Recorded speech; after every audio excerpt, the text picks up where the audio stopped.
안녕하세요. H채널의 한창훈입니다. 반갑습니다. 2019년 3월 16일 비트코인 및 암호화폐 Q&A 시간을 시작하도록 하겠습니다. 먼저 댓글로 좋은 의견과 질문, 정보 공유해주신 분들에게 감사 말씀드리고 그럼 바로 이제 시작을 하도록 할게요. 먼저 짱정 크리처님이 써주셨어요. 금융위기가 오게 되면 부동산 시장과 암호화폐 시장의 변화가 어떻게 되는지 궁금합니다. 그리고 카르다노 에이다를 갖고 있는 1인으로서 2019년 가격 예상이 궁금합니다. 이렇게 써주는데, 일단 에이다 차트는 제가 다음 차트 영상 때 말씀을 드리도록 하겠습니다. 제가 체크를 해놨다가 말씀을 드리도록 하고, 그 다음에 이제 부동산 시장, 그 금융위기가 오게 됐을 때 부동산 시장과 암호화폐 시장이 어떻게 변화될지. 일단 금융위기가 오면 당연히 이제 주식시장은 하락을 할 겁니다. 하락을 할 거고, 실제로 2018년도 우리나라 이제 국내 코스피 지수는 좋지 않았죠. 좋지 않았고, 올해 1월 달에 반등이 나오긴 했는데, 제가 이제 계속 말씀드렸지만 이 반등이 실제 여기서 반등해서 다시 주식시장이 좋아질 거냐, 전 그렇게 보지 않는다.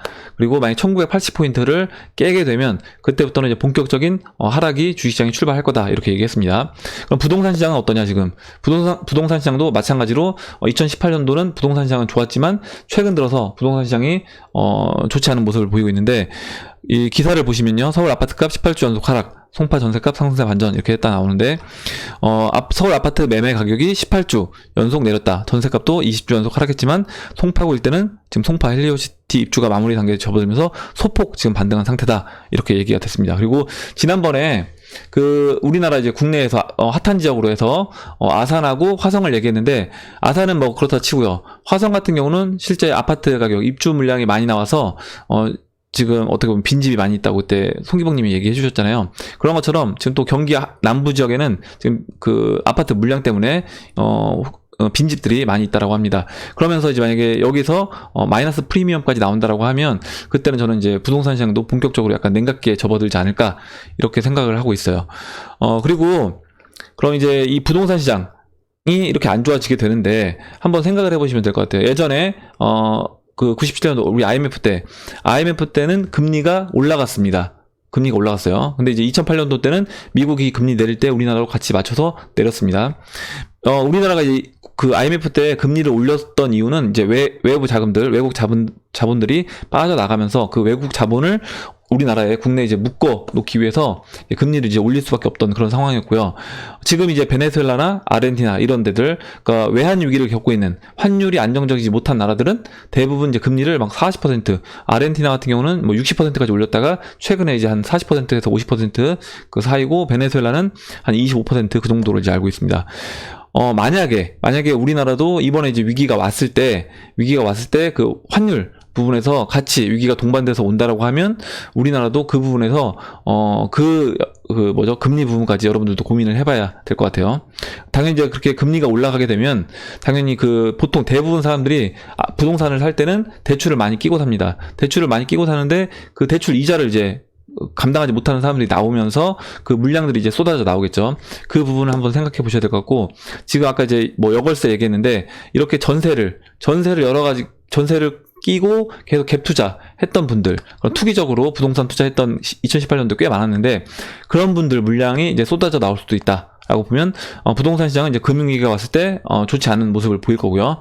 반대로 이제 암호화폐 시장은 저는 좋을 거라고 보고 있습니다. 암호화폐 시장은 주식시장에서 나온 자금, 부동산 시장에서 나온 자금들이 당연히 어떤 수익률을 찾을 수 있는 그런 시장을 찾을 테고, 거기에 더불어서 이번 사이클 같은 경우는 제가 이제까지 우리가 썼던 이 법정화폐가 마지막 남아있는 그 가치를 소멸시키고 새로운 화폐로 나아가는 그런 단계가 될 거다라고 보고 있기 때문에, 당연히 이제 이번에는 암호화폐 시장이 저는 좋아질 거다라고 보고 있는 거예요. 예, 이렇게 설명드리고 넘어가도록 하겠습니다. 다음으로 이제 오영남님이 써주셨는데, BTC 마켓에서 퀀텀 차트 어떻게 봐야 되는지, 지금 퀀텀 관련돼서 지난번에 이제 퀀텀이 제우스란 뭐 앱 관련돼서 나오면서 애플페이랑 그리고 삼성페이에서 다 사용될 수 있다, 이런 이슈 때문에 2,000원 초반에서 거의 4,000원까지 2배 이상 상승했습니다. 그리고 다시 지금 조정받아서 2,800원 정도 와 있는데, 퀀텀 차트도 제가 다음에 차트 설명드릴 때 같이 에이다랑 같이 설명을 드리도록 하겠습니다. 오늘은 일단 Q&A만 진행을 하도록 할게요. 다음으로 이제 펀스터디 부인님이 써주셨는데, 얼마 전 군대 전역하고 나서 선생님 말씀 듣고 적금해둔 걸로 리플을 샀습니다. 돈 벌어서 부모님 해외여행 보내드리고 싶습니다. 감사합니다. 딱 읽어보니까 진짜 효자 같고요. 예, 효자 같고 이렇게 적금해 놓은 걸로 리플을 샀다고 하니까 나중에 꼭 이제 돈 진짜 많이 버셨으면 좋겠습니다. 그리고 저도 이제 아들이 있는데, 아들이 둘이 있는데 제 아들들도 나중에 펀 스터디님처럼 이렇게 좀 뭔가 이렇게 진짜 효자 같은, 예, 그런 아들이 됐으면 좋겠네요. 예, 부럽습니다. 예. 일단 굉장히 잘하고 계신 것 같아요. 예. 다음 보도록 하겠습니다. 메탈 고고님이 써주셨어요. 마이너스 95% 보유 코인이 40% 급등을 했으나 저의 코인은 아직 마이너스 92%입니다. 예, 그렇겠죠. 이런 겁니다. 그러니까 1억 원어치를 만약에 매수를 했는데 95%면 지금 500만 원 남아 있는 상황이잖아요. 500만 원에서 사실 40% 급등했다고 하더라도 700만 원이니까 하락률은 뭐 얼마, 그러니까 93%, 뭐 92% 이렇게 되는 거죠. 그래서 실제 손실은 그러니까 손실은 전체적으로 봤을 때 손해가 많이 줄어드는 건 아니다. 예. 계속 이제 손해가 큰 상태다. 이 얘기를 해준 것 같아요. 당연히 이제 비싸게 매수했기 때문에 그런 것 같습니다. 급등 코인을 여기서 계속 보유하고 비트 전고점까지 들고 있어야 하는지, 아니면 매도를 반복해야 하는지를 일전에 이제 온톨로지 급등해서 매도를 해서 저점 매수하려다가 영원히 못 살 것 같고요. 예, 못 사셨던 얘기겠죠? 예, 아인슈타인은 끝까지 가자 했다가 급등 후에 다시 내려와서 오히려 팔았어야 되는데 이제 못 팔았다는 거예요. 그러니까 매도한 거는 날라가서 오히려 못 샀고요. 매도를 안 하고 이건 끝까지 가자 했더니 이거는 급등했다 다시 내려앉아서 거의 뭐 제자리가 됐거나 아니면 반토막이 또 됐거나 고점 대비요. 이렇게 됐다는 겁니다. 그래서 제 얘기대로 급등하지 않은 코인으로 옮겨 담으면 또 마이너스 코인은 수량이 줄어서 속상하고, 지금 마이너스 난 부분에 대해서요. 그리고 옮긴 코인도 이제 또 마이너스다. 이게 내가 하고 있는 방법이 맞는 건지 모르겠다, 이렇게 해주는데, 제가 일단 지난번에 말씀드렸던 것처럼 여러분들이 먼저 본인 매매 스타일을 판단을 하셔야 돼요. 뭐냐면 나는 이런 어떤 교체 매매를 할 때 이게 스트레스가 많다. 만약에 내가 어떤 걸 매도했는데 그게 올라가고 내가 다시 교체 매매해서 매수했는데 그게 안 오르고 제자리에 있으면 이 스트레스를 내가 견디지 못하겠다. 그런 분이라고 하면 그렇게 교체 매매를 하지 마시고 그냥 포트폴리오를 끌고 가시는 전략을 하시는 게 좋다. 왜냐면 우리가 지난번에도 말씀드렸지만 돈을 버는 것도 좋지만 너무 스트레스가 많으면 이게 좀 이성적인 어떤 판단을 못 할 수가 있기 때문에 항상 스트레스 좀 안 받으면서 즐거운 마음으로 매매를 하려고 하면 내가 이게 성격이 맞지 않는다라고 하시면 아예 하지 마시고 그냥 포트폴리오를 끌고 가시는 그 전략을 하시는 게 낫다, 그렇게 말씀드리고, 만약에 나는 교체 매매를 하겠다라고 하신다라고 하면 이 부분을 한번 생각해 보셔야 될 것 같아요. 뭐냐면 일단 지금 마이너스 난 부분에 대해서 마이너스 지금 난 거를 내가 어떻게 이걸 자르느냐, 매도를 어떻게 하느냐, 이거는 상관이 없는 겁니다.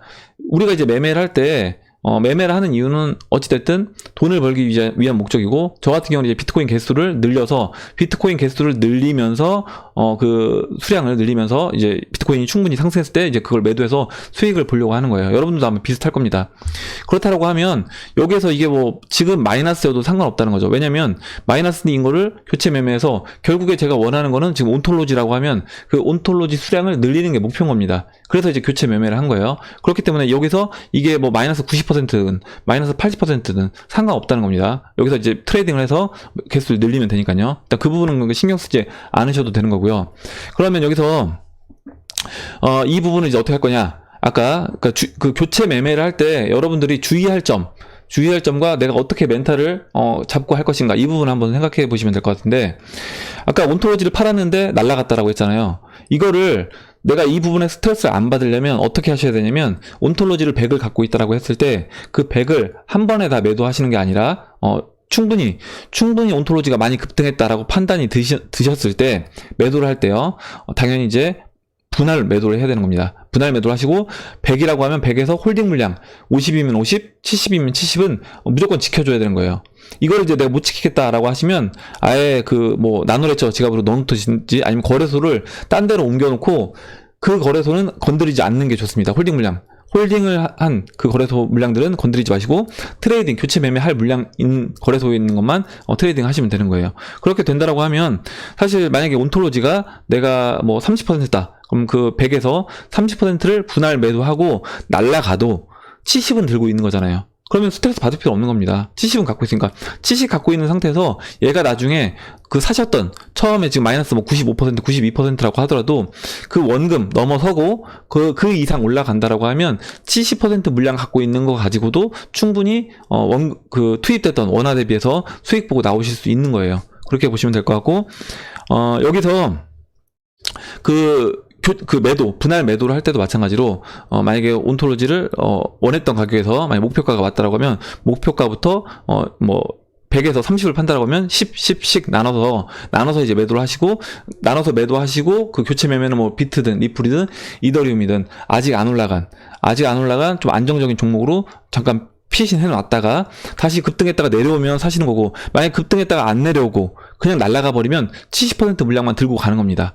그리고 이제 아인슈타인 같은 경우 또 이제 올라갔다가 빠졌다라고 했잖아요. 빠졌다라고 하면 당연히 아까 했던 거를 반대 포지션을 취하면 되는 거예요. 무슨 얘기냐면 지금 뭐 비트, 리플로 이제 갔잖아요. 갔다가 이제 아인슈타인 올라갔을 때 매도를 했잖아요. 매도를 했고 다시 그 매수한 비트 물량을 매도해서 동일 물량을 매도해서 다시 이제 아인슈타인을 사면 되는 겁니다. 사는데 여기서 이제 포인트는 뭐냐면 그 아인슈타인은 저 같은 경우는 제가 원래 보유했던 물량만큼만 사요. 그러면 당연히 그 비트가 남겠죠. 왜냐면 이제 아인슈타인을 사기 위해서 만약에 아까 고점에서 팔았다라고 하면 사기 위해서 제가 아인슈타인을 매도해서 비트 샀던 그 물량을 다 안 팔고 한 뭐 반만 팔든지 아니면 3분의 2 정도만 팔아도 당연히 그 아인슈타인 팔았던 물량만큼 다시 살 수 있는 겁니다. 그러면 그걸 매도해서 다시 그걸 사면 되고, 그럼 이제 비트코인이 남겠죠. 리플이 남든지 그런 식으로 해서 비트코인 그리고 리플, 이더리움 개수를 늘리는 방향으로 이제 진행을 하면 되는 겁니다. 그래서 여기서 그러면 지금 아까 이제 온톨로지처럼 계속 날아가면 어떠냐? 날아가면 그 홀딩 물량이 좋아지는 거기 때문에 그렇게 생각하시면 되는 거고, 그리고 이게 지금 현재는, 알트코인들이 지금 전반적으로 펌핑이 나오고 있잖아요. 그래서 알트코인들이 가니까 비트, 리플, 이더는 안 가는 것처럼 보이지만 오늘 조금 움직이기 시작했어요. 비트랑 이더랑 비케 이렇게 움직이기 시작했는데, 이런 대형 알트코인들만 또 가는 그런 장이 나옵니다. 이게 시장이 소형 알트코인들만 계속 가고 대형 알트코인들만 계속 가고 비트코인만 계속 가고 이게 아니라 한쪽에서 먼저 움직여주고 쉬어주고 있을 때 또 아직 안 간 소형 알트코인들이 간다거나 그 다음 중형 알트코인들이 간다거나 이런 식으로 돌아가면서 순환매가 이루어지기 때문에 아까 이제 온톨로지 매도하신 다음에 매수하셔서 갖고 계시다가 지금은 계속 비트, 리플, 이더가 안 가니까 계속 손해보고 있는 것처럼 느끼고 온톨로지 계속 간다라고 하면 내가 이거 언제 다시 매매를 잘못했나 이렇게 생각하실 수 있는데, 리플이 다시 본격적으로 상승이 시작된다라고 하면 분명히 이제 그 리플로 교체했던 물량에서 수익을 보고 나오실 수 있다. 예. 이렇게 말씀드리고 정리를 하고 마무리를 하도록 하겠습니다. 그럼 이제 마지막으로 정리를 하면, 일단은 내가 교체 매매가 성격이 맞는지, 이거를 하는데 지금 너무 스트레스 받아서 못하겠다라고 하면 차라리 하지 마시고 포트폴리오로 그냥 끌고 가시는 전략 하시는 거고요.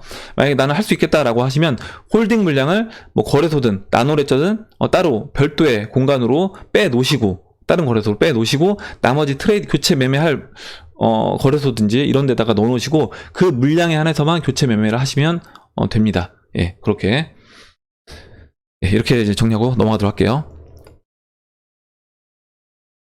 다음으로 키라님이 써주셨어요. 잠시만요. 경제에서 궁금한 게 있어서 질문 드립니다.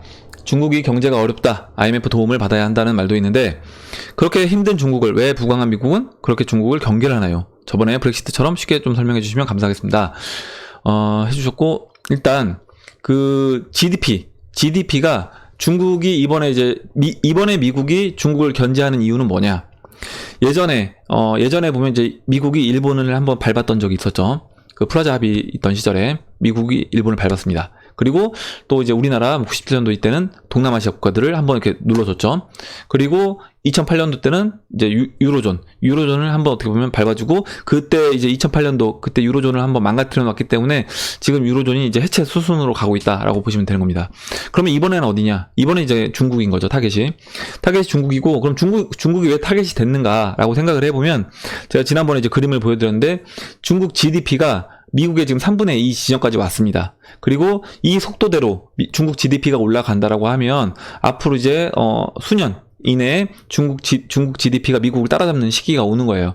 그러면 경제적으로 지금은 뭐 군사력으로 충분히 미국이 앞선다라고 하지만 만약에 이제 GDP 면에서 중국이 미국과 이제 근접한 위치까지 온다라고 하면 그때 돼서 미국이 중국을 견제하는 거는 굉장히 어려워질 거다라고 보고 있기 때문에 미국 입장에서는 지금 그 올라오는 싹을 한번 이렇게 밟아놓을 필요가 있다. 그리고 양털을 깎을 필요가 있다라고 해서 지금 손을 보고 있는 거라고 이제 보시면 됩니다.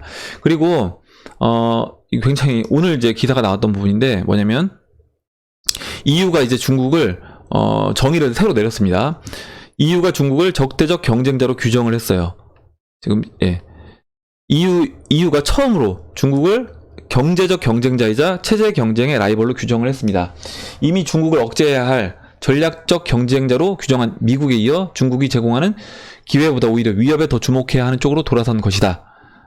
그래서 경제 규모 1위에서 3위 미국, 유럽이 2위 중국을 함께 견제하는 모양새가 되면서 서구 대 중국의 대결은 더 한층 첨예한 구도로 바뀌게 됐다.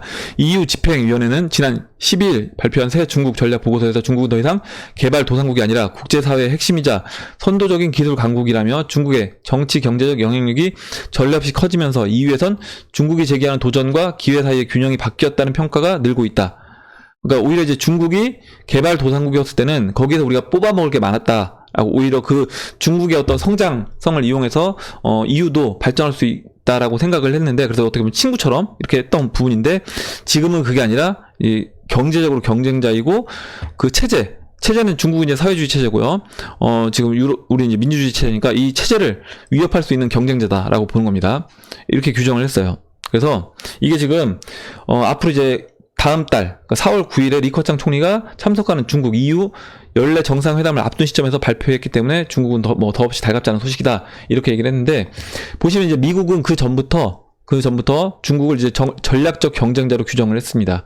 무슨 얘기냐면, 중국 같은 경우는 이제 경제적으로도 그렇고요, 군사적으로도, 그리고 전 세계 패권을 다투는 그런 국가다라고 보고 있고, 이거는 밟아서 어떻게 보면 이제 완전 적으로서 지금 규정을 한 겁니다. 중국을. 그렇기 때문에 중국을 쉽게, 어떻게 보면 중국이 이번에 그냥 우리가 자본시장 좀 개방할 테니까 이 정도 선에서 마무리하고 끝내자. 저는 이게 될 수 없다는 거죠. 중국이 지금 보면 리커창 총리가 이런 얘기를 했습니다.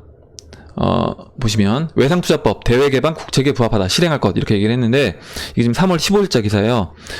베이징에서 열린 전국인민대표회의 전인대에서 기자회견에서 외상투자법이 다소 모호하고 미국의 요구에 떠밀려 선택된 것이란 평가를 받고 있다는 질문에 대해 대외 개방은 중국의 기본적인 오히려 국책이다. 왜냐면 이제 또 자기네가 그 미국의 힘에 눌려가지고 어쩔 수 없이 개방하는 것처럼 이제 보이면 정권 자체 유지가 힘들기 때문에 그 부분에서 어느 정도 이제 존심은 세우면서 또 미국의 이제 요구는 들어줘야 되니까 요구는 이제 들어주는 것처럼 한 겁니다.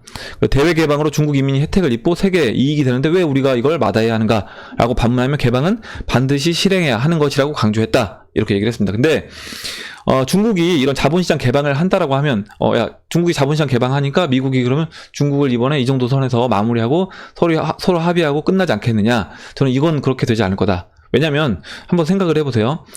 지금 미국이 이제 중국을 손을 보려고 하는데, 어차피 지금 중국이 먼저 이제 깨갱하고 나오는 겁니다. 야, 우리 자본시장 개방할 테니까 니들 요구하는 거 어느 정도 들어줄 테니까 한번 봐달라. 이렇게 얘기를 했는데, 미국 입장에서 어차피 지금 시간을 끌면 끌수록 중국 어떻게 똥줄 타는 사람은 중국인 거예요. 지금 막 중국이 어떻게 보면 이제 애가 다른 거죠. 이런 상황인데 굳이 뭐하러 중국을 여기서 손을 보던 걸 멈추고 그럼 다시 친구하자 이렇게 하겠냐는 거죠. 저는 이번 기회에 확실하게 밟아놓을 거다라고 보고 있고, 그렇게 된다라고 하면 중국이 나중에 완전히 두 손 두 발 다 들고, 야 제발 자본시장 다 오픈할 테니까 들어와 달라, 이 정도 수준이 될 때까지 저는 압박을 계속 할 거다라고 보고 있습니다. 그렇게 되려면 이제 당연히 중국 주식 시장 자체가 무너지는 먼저 형국이 벌어져야 되고, 거기에 더불어서 이제 환율 부분에서 중국 위안화가 약세로 가면서 미국 투자자들 입장에서 헐값에 중국 자본시장을 완전 중국 뭐 기업이든 아니면 중국 뭐 부동산이든 이런 것을 다시 헐값에 회수하는 그런 작업을 할 거다. 우리 IMF 때 우리나라가 당했던 것처럼요. 똑같이 그걸 할 거라고 이제 보고 있는 겁니다. 예, 이렇게 이제 설명을 드리고 넘어가도록 할게요.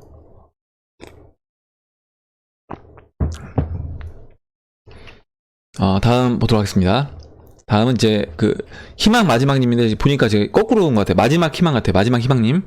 마지막 희망님이 써주셨는데 저도 주식한 지 10년이 넘었는데 주식시장 2008년도와 너무 똑같이 가고 있어서 저는 경험을 해봤기 때문에 손실을 보더라도 탈출에 성공을 했는데 아는 분이 요즘 부동산 시장 안 좋으니 돈이 주식으로 온다고 하며 주식 저점이라고 이제부터 주식 하신다고 하시는 분이 계십니다. 이제 주식을 시작하는 분들이 너무 걱정이 됩니다. 예, 이렇게 해서 지금 이제 H님께서 꾸준히 현실을 뭐 강의해 주시면서 한 명의 개미라도 살릴 수 있다고 봅니다. 이렇게 얘기해 주셨고, 그리고 추신 어제 퀀텀으로 손실 반 회복하셨다고 했습니다. 그래서 수익 보신 거는 일단 축하드리고, 일단 지금 이렇게 보시는 분들이 굉장히 많아요. 이게 2007년도, 2008년도 똑같았습니다. 제가 이제 지난번에 말씀드렸지만 우리나라 2008년도 때 2007년도 말에요. 2080포인트 찍고 나서 1950포인트까지 조정받고 그 다음에 다시 1990까지 갔다가 빠질 때마다 그때부터 전문가들 다 얘기했습니다. 야, 이번 조정받으면 다시 갈 거다. 이번 조정받으면 다시 갈 거다. 그때도 이제 우리나라도 그 얘기도 했어요. 외국인 자본 들어오면서 다시 갈 수 있다. 이런 식으로 계속 얘기를 했는데 실제적으로 이제 그렇게 되지 않았습니다. 그렇게 되지 않았고 저는 이제 이번도 그렇게 보고 있어요. 똑같이 보고 있기 때문에 분명히 지금 보면 지금 중국 주식 그리고 우리나라 국내 주식 또 이제 미국 주식까지 포함해서 다 저점이다, 다 싸다 얘기하시는 분들이 굉장히 많은데 저는 굉장히 위험해 보인다라고 보고 있습니다. 그래서 이거는 근데 어쩔 수가 없는 것 같아요. 어쩔 수가 없고 이거를 뭐 사실 강요한다고 해서 되지도 않고, 왜냐면 그분들이 보는 시각 자체는 그렇게 보고 있기 때문에. 그리고 그분들이 예를 들어서 뭐 유튜버 분 중에 어떤 경제학 유튜버 분 중에 이분은 중국 주식이 좋다라고 하시는 분이 있습니다. 그렇게 본다라고 하면 그분을 이제 또 어떻게 보면 그분 영향력 하에 있기 때문에 그분이 얘기하는 거를 들을 수밖에 없다는 거죠. 그리고 내가 어떻게 보면 믿는 이 유튜버 분이 이렇게 얘기하니까 실제 중국 시장은 갈 수 있다라고 보게 될 거고, 당연히 중국 주식시장에 들어갈 수밖에 없는 거죠. 그리고 실제 또 중국 주식시장이 바닥 대비해서 올라왔기 때문에 더 믿을 수밖에 없는 거다라고 보고 있습니다. 이거는 저는 시간이 지나야지 해결이 될 것 같아요. 시간이 지나서 내가 직접 경험해 봐야지 알 수 있다라고 생각합니다. 예, 이렇게 설명드리고 넘어가도록 하겠습니다. 그리고 다음 잠깐만요.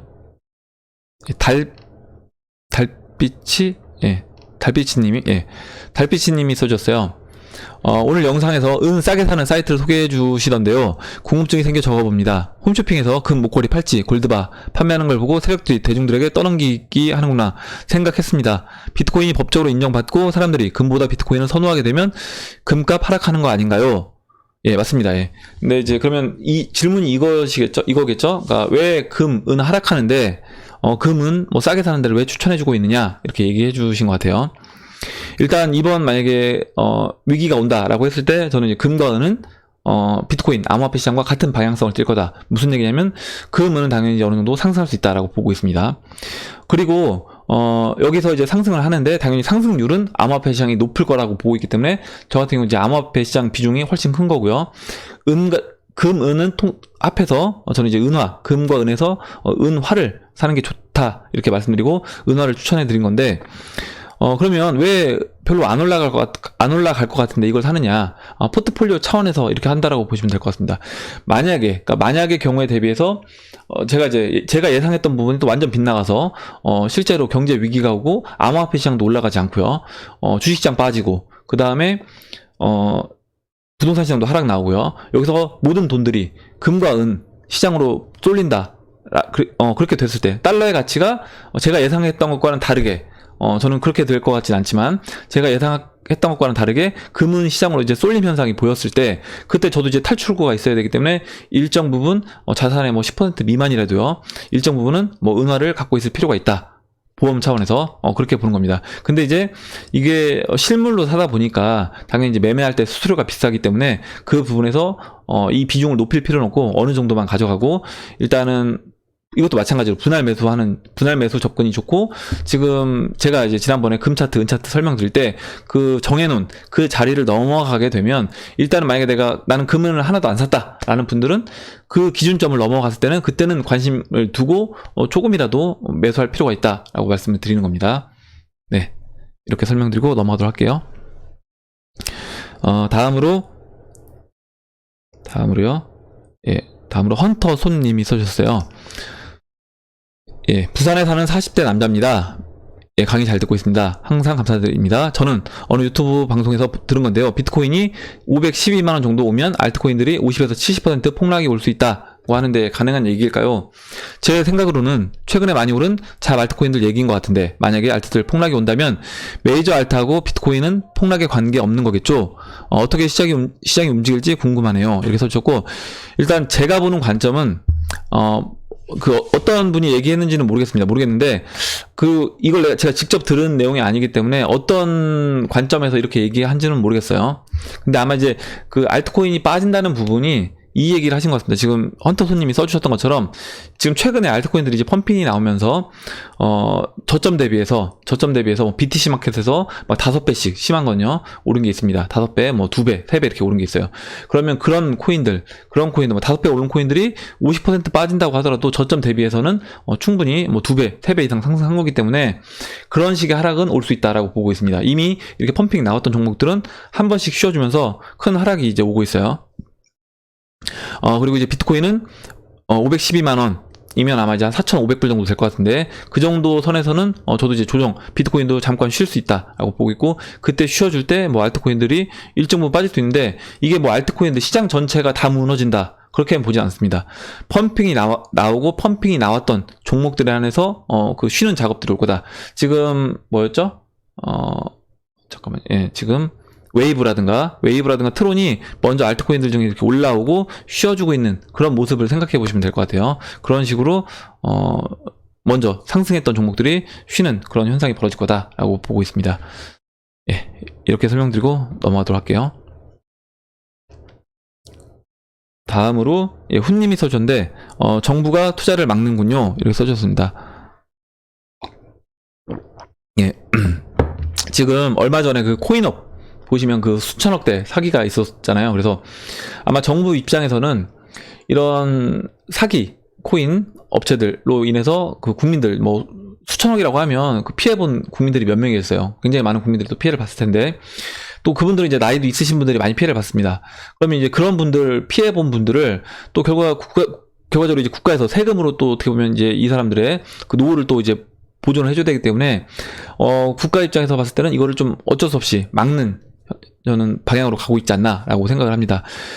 근데 이런 사기업체로 인해서 전체 시장을 다 막는 거는, 저는 이거는 좀 무리가 있지 않나, 무리가 있다고 보고 있고, 시장 전체를 또 죽이는, 우리나라가 지금 앞으로 이제 4차 산업 시대에서 우리나라가 충분히 이 시장을 좀 주도적으로 가야 될 필요가 있음에도 불구하고 너무 다른 나라에 비해서, 일본이라든가 뭐 미국에 비해서 뒤처지는 현상이 벌어질 수 있기 때문에 막기는 하되, 그냥 무조건 막는 게 아니라 규제안을 만들고 거기서 어떻게 보면 불법적으로 하는 그런 사기업체들을 막는 방향으로 가야겠죠.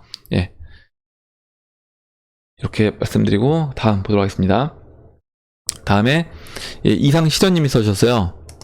화폐니까 시총 개념을 따지면 안 되는데, 암호화폐에 대해 부정적으로 말하는 이들은 항상 시총을 따지는데, 금은 그 밖에 광물 및 모든 자산 가치를 가진 재화의 가치가 암호화폐로 계산이 된다면 시총은 무의미하다는 걸 알 텐데 말이죠.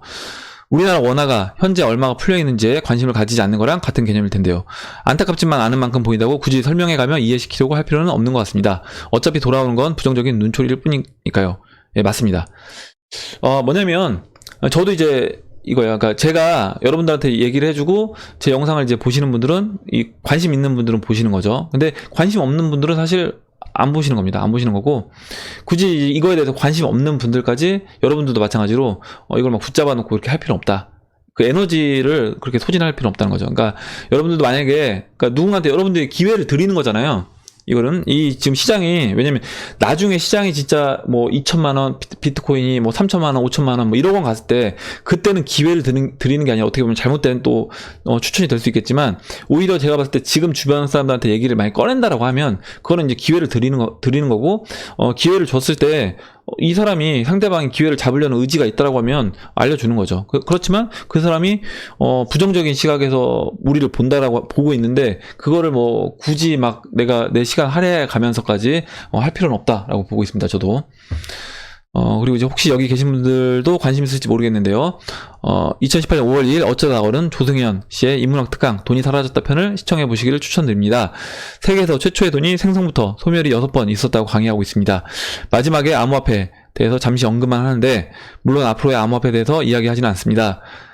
다만 중국 관련된 설명할 때 나무 조각을 채권, 채무자가 나눠서 가지는 부분을 설명할 때 저것이 이제 분산 원장 개념이 아니었을까 생각도 들었습니다. 예, 꼭 한번 보세요 했고, 제가 검색을 해보니까 그 어쩌다 어른은 아니고요.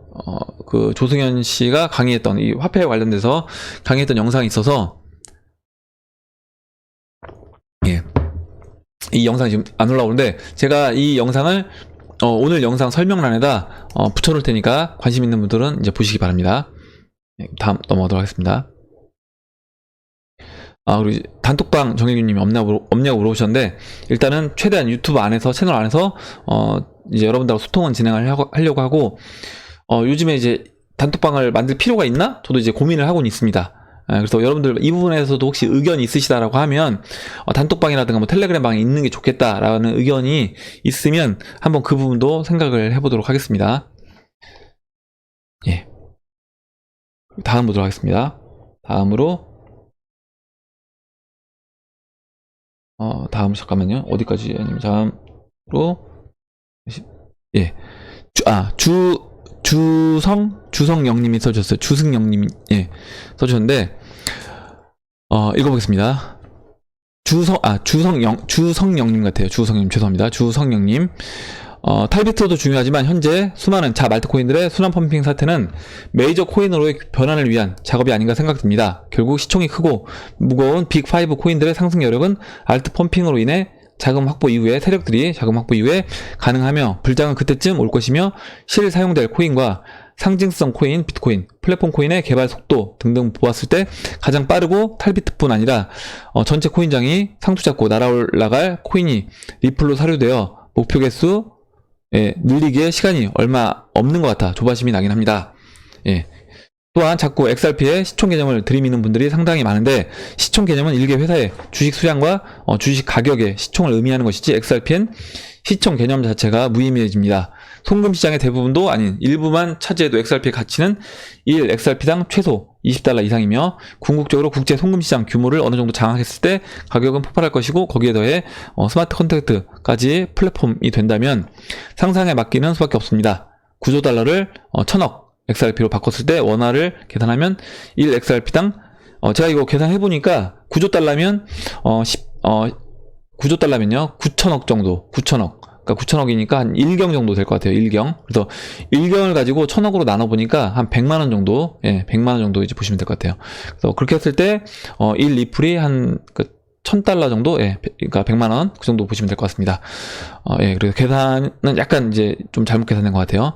이렇게 보시면 될 것 같고, 일단 아까 이제 뭐 주성용 님도 얘기해 주셨고, 또 이상시선 님도 얘기해 주셨지만, 이게 이제 어떤 회사 개념으로 볼 수도 있습니다. 물론 코인들 중에는 어떤 유틸리티 코인들 같은 경우는 우리가 기존에 알던 기존 주식시장에 있는 어떤 그런 회사들, 뭐 닷컴 버블 때 그런 회사들처럼 보는 것도 맞는데, 단순 회사 개념이 아니라 회사 개념을 뛰어넘는 그런 코인들도 분명히 있다는 거죠. 그리고 우리가 지금 사실 우리가 생활하고 있을 때 우리 어떤 개인 정보라든가 내 개인의 어떤 의료 정보, 또 개인의 활동하는 그런 데이터들, 이런 거에 대해서는 가치 부여가 제대로 안 돼 있는데, 그 가치를 다 평가해서 매기고 그 가치들을 계산한다라고 하면 그게 이제 어마어마할 거라는 거죠. 근데 그런 거를 시가총액으로 따지기는 쉽지 않다 라고 보고 있습니다. 그렇다라고 하면 사실 단순하게 그냥 아까 얘기했던 것처럼 그냥 기업의 어떤 가치, 기업에서 발행한 주식하고 그 기업에 갖고 있는 뭐 자산이라든가 성장성, 이런 걸로 해서 주식 평가하듯이 이 암호화폐 시장을 평가하는 거는 물론 그 평가 방법이 맞는 코인들도 있지만 그게 아닌 코인들도 있다라는 거, 그 부분을 이제 생각을 해보면 될 것 같습니다. 좋은 의견 주셔서 감사하고요. 다음 보도록 하겠습니다. 다음에 이제 요소님이 써주셨어요.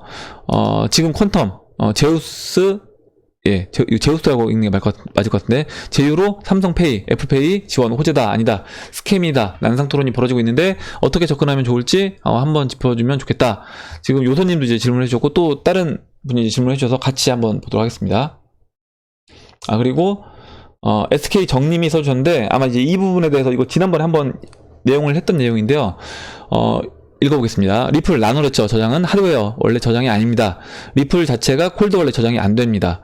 웹상의 서버 자체에서만 존재합니다. 나노레저 저장은 나노레저사가 서버에 저장 후 비번을 저장하는 것일 뿐입니다. 그리고 나노레저 USB를 잃어버렸을 경우에 나노레저 홈페이지에서 찾을 수 있다고 하는데 그 말 자체가 나노레저사에서 고객 정보를 모두 가지고 있다는 겁니다. 나노레저사에서 먹튀할 수 있다는 얘기죠. 확실한 방법은 리플사에서 직접 지갑 주소를 받는 방법밖에 없습니다. 초기에 리플 홈페이지에서 20리플에 지갑 주소를 교부를 했는데 지금은 찾기가 힘드네요 써주셨는데, 지금 이제 이거 와사비님이 써주셨고요. 지난번에 이 SK 정님처럼 그 질문해 주셨던 분이 있어서 이 부분에서 저도 이제 저 블루펜 홀딩스의 이제 개발자로 계신 그 이사님한테 제가 여쭤봤고, 그 이사님이 답변을 해주셔서 제가 그 부분을 이제 공유를 해드렸던 적이 있는데, 일단 와사비님이 일단 읽어드린 내용을 보면, 구글에서 이제 검색을 해보면, 나오는 나노레저 설명에서 레딧의 경험담을 보고 다시 정리해봅니다. 그리고 하드월렛 분실하거나 나노레저가 망해서 어느 순간 없어져도, BIP 32, 39, 44 등의 표준을 사용하는 모든 하드웨어 월렛이나 소프트웨어 월렛에서 24개 복구 단어를 사용하면 복구가 가능한 것으로 알려져 있습니다. 나노레저 홈페이지에서 찾을 수 있는 것은 이와 같은 복구 방법이지, 본인이 24개 복구 단어를 모르면 복구 불가능한 것으로 알려져 있습니다. 그래서 복구 단어의 보관이 정말 중요한 것입니다. 복구 단어를 보관하는 방법에 대한 좋은 아이디어도 설문조사나 서로 공유해보는 것도 좋을 듯 합니다. 이렇게 써주셨고, 예. 나중에 한번 해보도록 하겠습니다. 또한 리플 또한, 운영의 중앙화이지 개인키가 중앙화 된다는 의미는 아닙니다. 나노레저 먹튀라고 하시면 좀 억울할 때 써주셨고, 지난번에, 예. 또 이제 와사비님이, 써주셨습니다. 이거 한번 읽어보시면 될 것 같고요. 제가 이제 지난번에 썼던 부분, 보면, 그 개발자, 저 이사님 계신 분이 해주셨던 내용을 보면요. 이렇게 보시면 될 것 같아요. 뭐냐면, 그 지갑에 접근하는 암호키를 저장하는 개념이다. 이 지갑에. 그리고 모든 지갑 데이터는 각 코인의 블록체인 데이터에 들어있는 거다는 거죠. 그러니까 뭐냐면, 이게 나노레저 홈페이지, 나노레저 본사가 모든 개인들의 그 나노레저를 사서 내가 거기 넣어놓은 코인들의 정보를 걔네가 보관하고 있고, 걔네가 데이터를 갖고 있는 게 아니라, 제 데이터는 그 블록체인 상에 존재하는 겁니다. 블록체인 상에. 그래서 문제가 되는 건 그 블록체인이 유지가 되지 않아서 소멸되는 경우가 아니면 지갑은 절대 없어지지 않는다라는 거. 그리고 그게 이제 블록체인 기술의 핵심이라는 거고요. 레저 원래 회사가 망하더라도 복구 키워드 24개 단어 그것만 있으면 나노레저 회사가 없어져도요, 타사 하드웨어 지갑으로 그 24개 단어를 가지고 복구가 가능하다라는 겁니다. 그렇게 생각하시면 이해가 좀 되실 것 같아요. 그래서 이 부분을 좀 잘못 이해하고 계신 것 같고, 그때 이제 지난번에도 다른 분이, 그분도 이제 이 부분에 대해서, 야, 나노레저가 망하면 내가 나노레저 그 지갑에 넣는 돈을 다 잃어버리는 거 아니냐, 아니면 걔네가 먹튀할 수 있지 않냐, 이렇게 질문을 해주셔서 그때 이제 답변 받았던 내용이고, 와사비님도 다시 한번 얘기해 주셨고, 저도 이제 그래서 지난번에 그때 저희 이제 개발자분으로 계셨던 그 이사님이 써주신 내용을 제가 그대로 옮겨서 붙였습니다. 그때 이제 제가 카톡으로 얘기했던 부분을 그대로 붙인 거니까, 혹시 이 부분에 대해서 이제 궁금하신 분은 이 댓글을 다시 한번 읽어보시면 될 것 같아요. 예, 마지막으로 김동준님이 써주신 내용 읽어보고 마무리하도록 하겠습니다.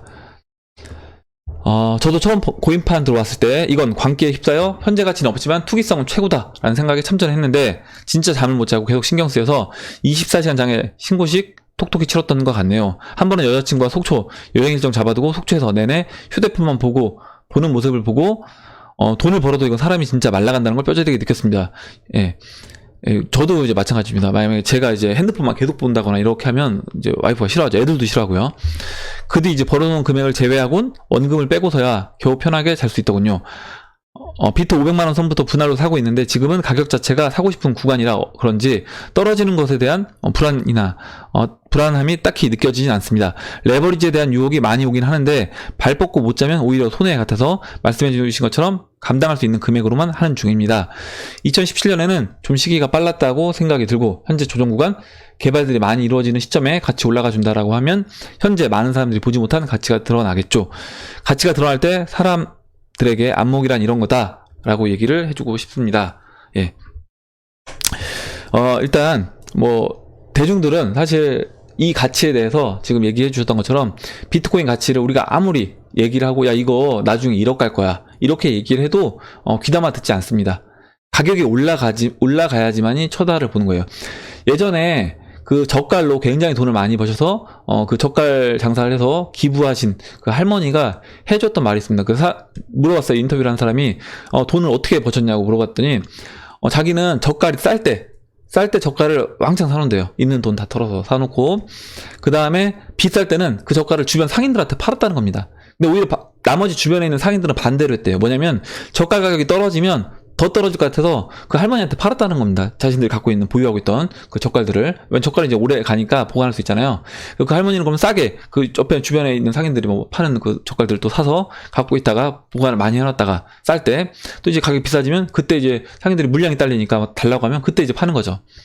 그러니까 어떻게 보면 대중들이 가는 방향과 반대로 하니까 돈을 벌었다라는 겁니다. 근데 저는 이것도 똑같다라고 보고 있어요. 언젠가는 또 이제 가치가 올라갈 거고, 가치가 올라가면 그때는 비싼 가격에도 또 그 물량을 확보하기 위해서 사람들이 돈을 싸들고 들어올 거다라고 보고 있습니다. 당연히 지금 굉장히 싼 이 가격에서 이 가치를 제대로 보고 있는, 사람들, 그러니까 여러분들이 되겠죠. 여러분들이 저는 이 시장을 이제 가치를 보고, 투자를 하고 있고, 나중에, 부자가 될, 그런 자격이 있는 분들이다, 이렇게 생각을 합니다. 예, 그럼 이상으로 2019년도 3월 16일 비트코인 및 암호화폐 Q&A 시간을 마치도록 하고요. 오늘 나온 얘기들, 그리고 뭐 오늘 나온 얘기와 관계없는 얘기와도 상관없습니다. 여러분들 의견 써주시고, 그 얘기에 대해서 같이 또 얘기해보는 시간을 가져보도록 하겠습니다. 예, 그럼 이상으로 영상을 마치도록 하고, 영상이 도움이 되셨다면 좋아요와 구독 버튼 그리고 알림종 버튼을 눌러주세요. 감사합니다.